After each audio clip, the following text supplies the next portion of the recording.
Tashlab yubormoqchi bo'lsangiz, Ronaldoni eslang. Bilasizmi, Ronaldo hozir yiliga $200 million oylik olyapti. Prosta mana shu tanasi futbolga borib kelgani uchun. Уже oldingidek chempionatlarga chiqadigan komandalarda ishtirok etayotgani yo'q. $100 million deganingiz oyiga $16 million. $16 million. Endi Ronaldo etsa, har oy olib kelib berishyapti-ku. Bo'ldi, men bilan do'stlashmayman, tashlab yuboraman desa, yoki oldin tashlab yuboraman degan bo'lsa, bu natija qolmas edi. Shu $16 million oyiga uyga kelib turish uchun har kuni miyasi bilan do'stlashib turib yuguradi, kachati qiladi, trenirovka qiladi.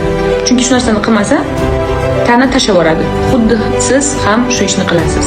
Har safar tashlab yubormoqchi bo'lsangiz, bilingki, qachondir mana shu hozirgi qilayotgan narsangiz prosta yashab bersang bo'ldi degan holatga olib keladi.